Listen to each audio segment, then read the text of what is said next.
Hello, dear colleagues. Радует, что в зале Wait, очень много my знакомых picture людей. comes up. Such a Пожалуйста, pleasure to можно see не so представляться, many наверное, все-таки есть кто-то well-known знает. faces in the room. Начну. So probably I don't even need to introduce Зовут меня myself, Николай but Домуховский, я I представляю should, компанию Уральский however, do центр that. кибербезопасности. I'm Nikolay Domukhovsky. I'm В своем with the докладе хочу Ural осветить Center for некоторые Security вопросы, Systems, and которые in my report, являются I want to cover some предметом issues моих основных рабочих задач последние несколько лет. that Это I вопросы, have been связанные с использованием технологий challenged искусственного with and интеллекта dealing with for the past в сфере информационной several безопасности. years. In particular, Ну и на I will самом be деле talking about доклад такой немного application of AI провокационный в этом and плане, ML называется «Почему же мы in all эти matters яркие of успехи не information видим?» Каждый security. вроде бы заявляет, So all in что all, кто-то есть we в are этой going to системе, talk about но, why как we говорится, don't в одном really анекдоте see вы тоже можете об any этом major прекрасно говорить. breakthroughs Из этого on не this следует, front. что вас что-то действительно Which видит. puts me in mind of a joke that И goes along в the lines качестве of, well, if you такой hear начальной somebody иллюстрации я бы boasting of хотел немножко some great рассмотреть, exploits, как у nobody нас keeps you from развивались boasting различные just the same way. громкие прорывы, связанные с технологией искусственного So, интеллекта за последние годы.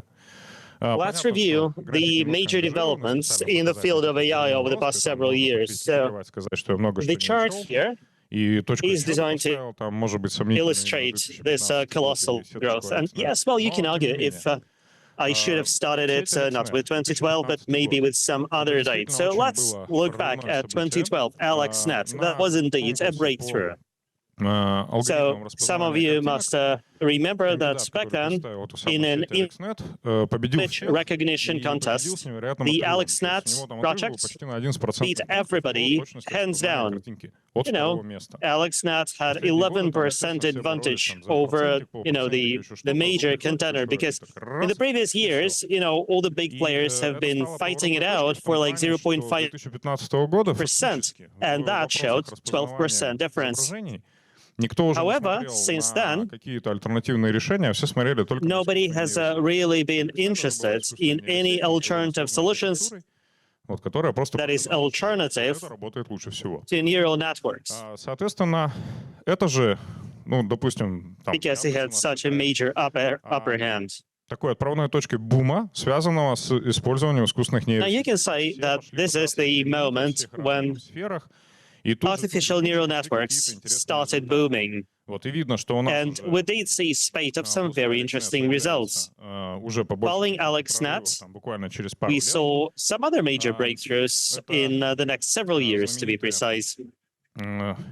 РНН, residual In neural particular, network, не знаю даже, как это I should mention here RNN, or residual neural networks. в мире статья 21 века. So this particular article is considered to be the most quoted article of the 21st century. So they published the architecture. It was indeed a very good read. Это тоже была That was also the time of AlphaGo. So you can argue that AlphaGo was another artificial neural network which was able to beat world champions in Go, because previously it was believed that Go was way too complicated to be formalized. So ребята сделали. people would say that, Deep Blue could beat Kasparov, but nobody would really beat world champions in the game of Go, but not really anymore. So, back then, we saw all sorts of early GPT technologies flourishing. OpenAI did their thing. Then it was обыгрывался в покер. a solution proffered by DeepStack, which proved to be a very good poker player. Now, you can argue this is just a game. However, it was a very good demonstration that, artificial intelligence can actually beat humans, even in games with incomplete information, because in a game like poker, you do not really know what your opponent has, what kind of cards they have. Свое развитие, они сделали AlphaGo. So AlphaGo continued, its own development. They actually developed AlphaZero. So AlphaZero didn't really have to study any other games. It was simply playing itself as it was learning the basics of the game. Которая вообще уже теоретически могла играть. Now that gave rise to Zero, which was theoretically capable of playing any game whatsoever. It could be Go, it could be chess or whatever, and it did not really require any human to train it. So it effectively became a Swiss army knife kind of solution. Now in 2020, Google published their very well-known article, and I still believe they missed some comma there, but they did say in this article they've been using a particular neural network for the past several years to predict, various, I'm sorry, to predict the increases in the load on their data servers. So Google claims that they were able to increase their energy efficiency by 40%, 40. That sounds very impressive. I still believe, they possibly meant 4%, but even that would be, significant savings given the sheer size of Google. So that was the start when large language models started, their front-wide assault, so to speak. And, there were some major dates in major launches in 2017, and, naturally so many things happened in 2023. There were lots of fundamental breakthroughs and lots of applied things that were developed. So they became multimodal, for example. They were able to generate images based on your descriptions and introduce corrections and so on. It does feel like a miracle. So much has happened over the past 10 years. As I was preparing this slide, I was surprised to learn that GPT-3 was only released 2 years ago. It feels like it has been around forever. Now, this sort of triggers the question of why nothing so far has happened in the field of information security. Well, because we seem to be using just the same tools we have been using over the past 20 years, right? DLP solutions of today are not dramatically different from the DLPs we used previously. There have been some quantitative changes for sure, but no qualitative changes. So, for example, in our CM systems, maybe if we introduce a neural network that will be much better than any rule-based system or a human running it. Nothing like this has happened so far. So in this report, I've drawn on a Wikipedia page as well. So I found there a particular report by a vendor. It's a British company. I saw their demos.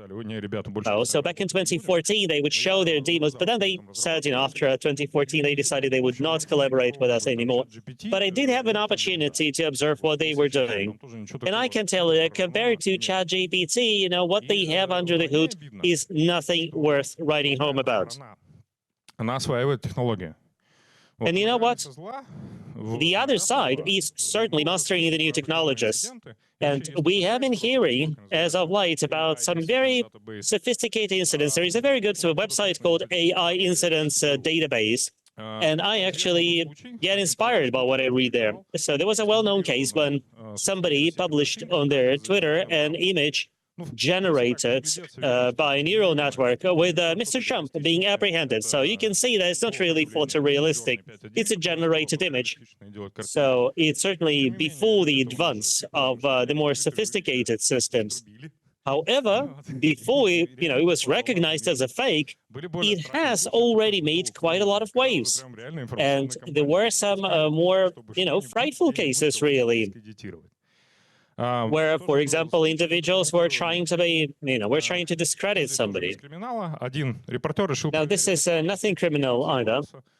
So a reporter decided if voice generation networks could easily dupe remote banking solutions. So he simply recorded his own voice, he fed it to the neural network, and he was able to bypass the voice-based authentication of some Australian bank, which is certainly a wake-up call. I don't really know why this in particular happened in Vietnam, but those threat actors developed those deepfakes in order to make this call. So, I'm sorry, mother, I've just run over somebody. I don't have the time to explain. Can you please wire 10,000 to this police officer? Which means that these technologies can certainly be used for the purposes of abuse, so to speak, or on the dark side. Why nothing is happening on the information security side? Now, let's drill a bit deeper. And I'll have a bit of mathematics here for you. I try to, limit myself here. Let's see if I succeeded. Let's look a bit under the hood. Now, everything related to modern artificial intelligence and neural networks is based on some very primitive mathematics. I mean, you gotta get used to the notation system and to the language used there, but it's nothing really, no rocket science there.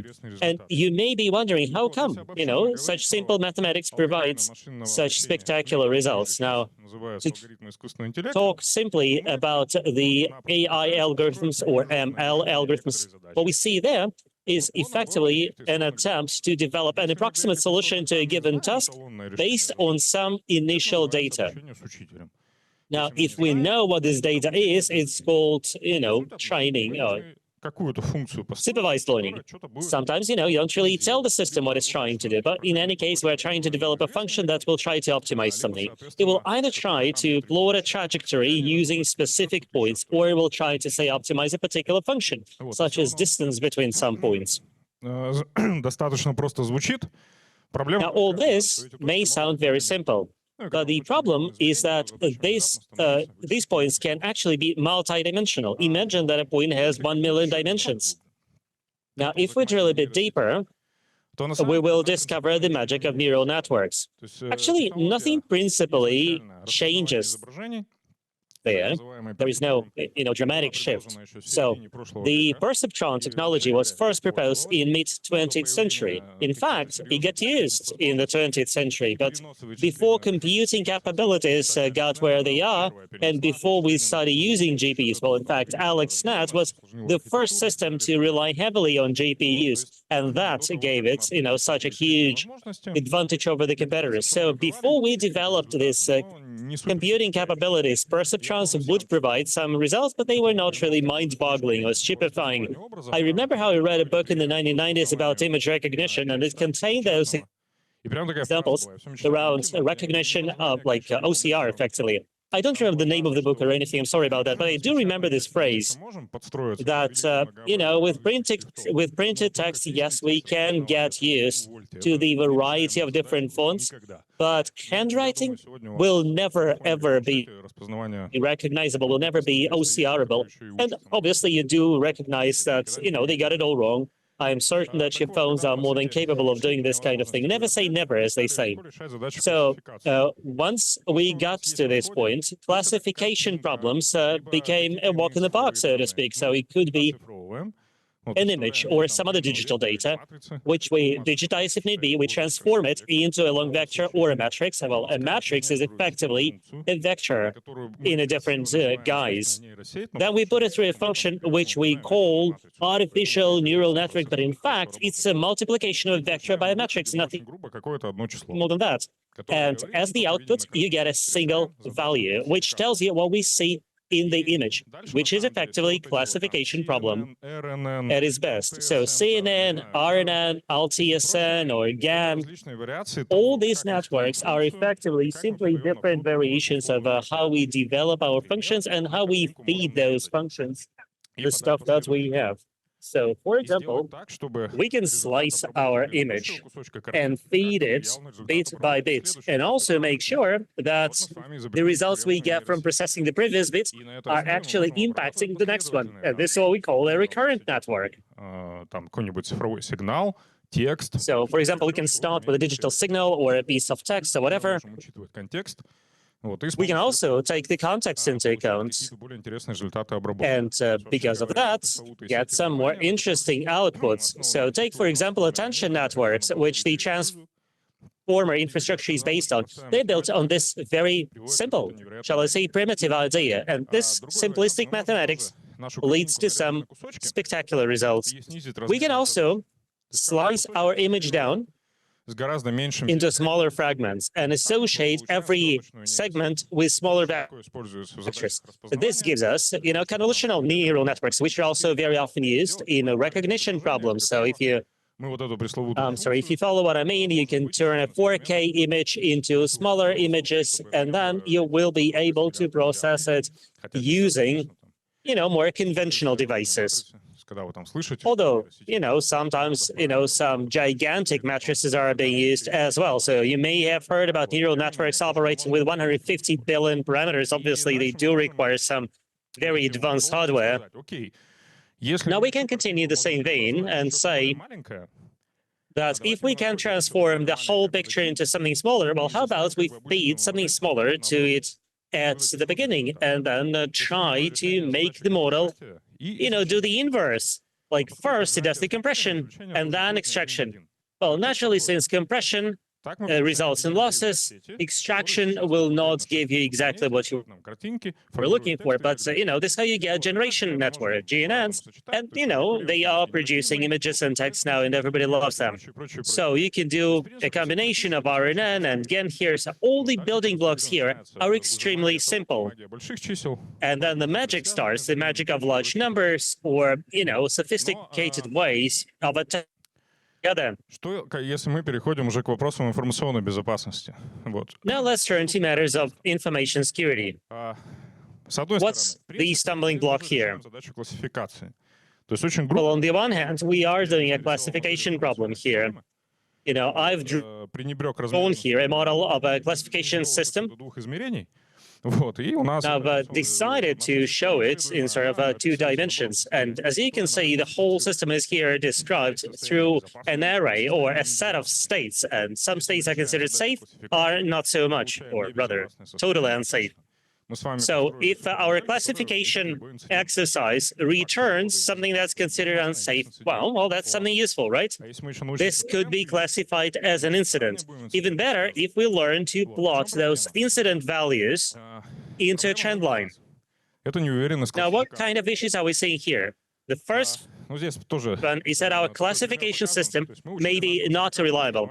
So here we have been teaching our classifier system to recognize specific numbers. So we took the traditional MNIST solution, we trained it, and we've tried using it in real life, but then we fed letters to it rather than numbers. Just, wondering what it would say. So it could either give us a random result, or it would honestly say it has got no clue. Now, what do you think was the outcome? All systems, and they're all very different, by the way.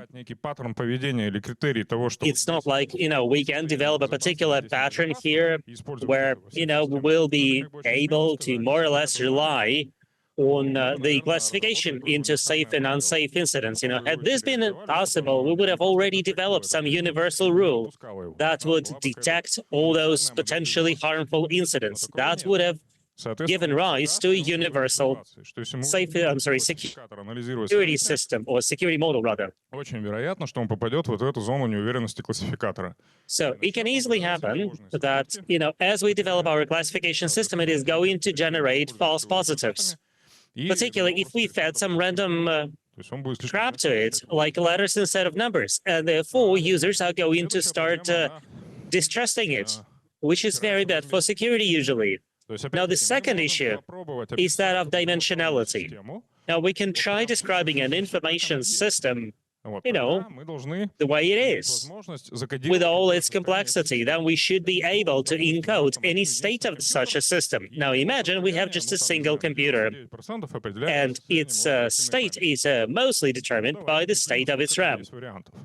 Now, what is the number of potential states? So there are 2 states per bit, and we have 2 to the power of 8 for 1 byte, and so on and so forth.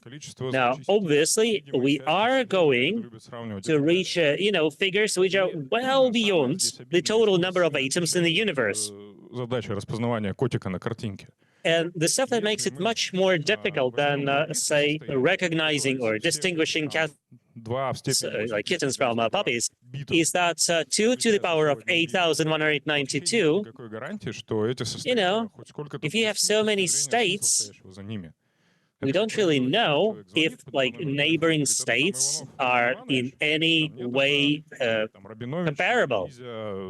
Like, it makes me think of this joke where a person calls a particular number, asks for a particular person, and he gets everything wrong. I'm sorry, he gets a number wrong by 1 value, but like 1 number, but then he says, well, I got a totally wrong person. The magic of words, you just change just a single number and the name is totally different. Now, as long as we treat it all as just a set of zeros and ones. We cannot really know if the addresses are close or not, or states are close. And then a change of a single bit can easily make what was previously considered a safe state an unsafe one. Now, what can we do about it? I've already mentioned that convolutional networks have helped us a lot. We can, with convolutional network, we can turn 4K image into a totally different image and then do the classification on it. With an information system, we cannot really afford to do that. Like, if we do a lot of convolution on it, we can easily throw the baby out with the water.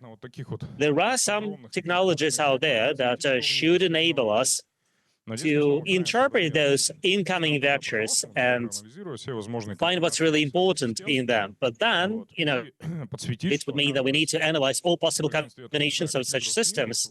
And then we'll discover, for example, that in most Windows computers, specific bytes, in the memory between, say, positions 100 and 200 are particularly important, and all the others are significantly less important. So we would then prefer to focus on this. But although I've just described it, it is not really feasible, at least at the current level of tech development. Now, what are the other options? Now, if we reduce the classification exercise to a binary thing, like, do we know this object or not, that could be reduced to an anomaly search problem. So we have been observing the system. We know what the system usually behaves like. We know its behavior patterns. But now we are seeing an unusual event, or maybe a sequence of unusual events. And then we should be able to state, okay, that must be an anomaly. However, where are we going to do that? And how are we going to do that? Now, what's the beauty of an anomaly? An anomaly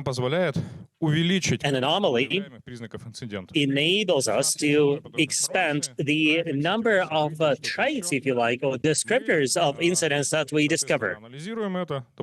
So we may be analyzing using a regular CM rules, and that can easily result like thousands of alarms for the operators. Now imagine you turn to the operator and tell them, you know what? With this great thing, we'll give you 100 extra alarms. And the operator will say, well, is that instead or on top of the existing 1,000? Naturally, the operator is already sort of snowed under. I don't know if that correlates with your own experience, but, the operators we know, they often need to contend with like 10,000 different descriptors.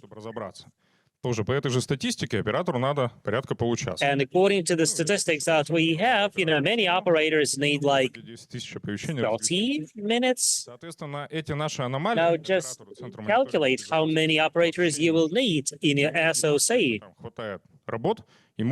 SOC operators are plainly not interested in having more work in their hands. That's why, when people say we'll discover anomalies in network traffic, they sound great as marketing goes. But is there anybody in this room who will say that, we are seriously using anomaly search in network traffic, as a regular routine? I am not seeing any hands, really, and that was easy to expect. Like, we're all short on hands on people, on talent, aren't we? So these are the problems we are seeing. What could be potential solutions? Oh, I wouldn't be here had nothing been possible at all. Now, the first thing that comes to my mind is that we have those descriptors. We have turned like millions of incoming events into thousands of incident descriptors or attributes. And now we can try training our AI or ML on that. So we can try, for example, linking the correlation rules to the results. Now, this is something that is pretty easy to formalize. However, it could be somewhat difficult for, SOC people. We had this case of, in our own experience, we asked for a data set for training purposes, and we got this data set, millions of events. Подождите, а у вас several thousand responses triggered, and we ask, do you have extra information? And they say, well, operators do log something that they do, but we do not reflect in the system. And obviously, this is not going to fly. В соке, допустим, должен быть правильно выстроен процесс. So at an SOC, you certainly need to develop your processes properly. We should certainly log all our responses, all our incident responses, obviously. So once we had that, we're able to develop a model that had accuracy levels ranging between 95 and 98%, which is good news for the operators. This can already help them because, a system like this can tell them, well, there is a very high probability that this particular attribute is related to a false positive, so they can at least deprioritize it. Now, if we also explain to the operator why the model believes this way, we'll make the life of the operator even better. Следующий момент, он менее тривиальный, но его тоже можно... Well, next thing, which is a bit less trivial, but can still be feasible. Rather than looking at the individual, bits or bytes in the RAM as something we simply cannot read, let's instead equip the system with some understanding of whatever it is analyzing. Now, this particular subject is out of fashion at the moment because large language models are effectively a Chinese room. Or if you like a parrot, it's a very smart parrot. It knows lots of things. However, it doesn't really understand whatever it reproduces. But it does have, very sophisticated ways of delivering whatever it doesn't understand. Well, some philosophers will say that it's also true about humans, but let's not wax philosophical here. So we can actually add a bit of understanding to the output of the model. So you probably know there have been different attempts at sort of formalizing what the perpetrators do, Mitra attack and sticks and so on and so forth. So we can give a description of our information system. So it should not really be treated as, a set of meaningless ones and zeros. It consists of specific objects which have some specific links between them, meaning that, some interactions between them are simply impossible. And this significantly reduces total number of dimensions, and therefore, we should be able to predict actions of our perpetrators or sort of discover them proactively. Now, I'm not saying that we will be able to show anything like this here and now at the moment, but, I feel we've done quite a lot of progress. Now, let's say a few more words about LLMs. Now, what you see here is that I am asking Mistral here. Mistral is my favorite agent right now. So this is the message I'm getting in the log, and it's not really easy to read it. So I ask Mistral what it is, and it tells me exactly what it should mean. Now, this is obviously a dumbed-down example, but I was actually giving it something much more sophisticated about things happening in the LDAP catalog, and it was able to provide me with a very succinct and sensible answer. Now imagine that you feed this kind of information to your SOC operator rather than, a simple alarm triggered by the CM system. Now this may sound a bit fantastic. However, all those game models such as Alpha Star, the one that beat down on StarCraft and AlphaGo, AlphaZero, they all got applied to some very sophisticated cases as well. You must have heard about AlphaFold, the one that does protein folding. Previously, if you did protein folding as your PhD thesis, you're pretty much guaranteed to get your PhD bestowed on you. And now imagine that we use the same model to do pen tests. You can give it a bunch of exploits, you can give it a bunch of other tools, and let it run free. I'm surprised nobody has proposed anything like this yet, but it does sound like a very promising avenue of thought. Thank you so much.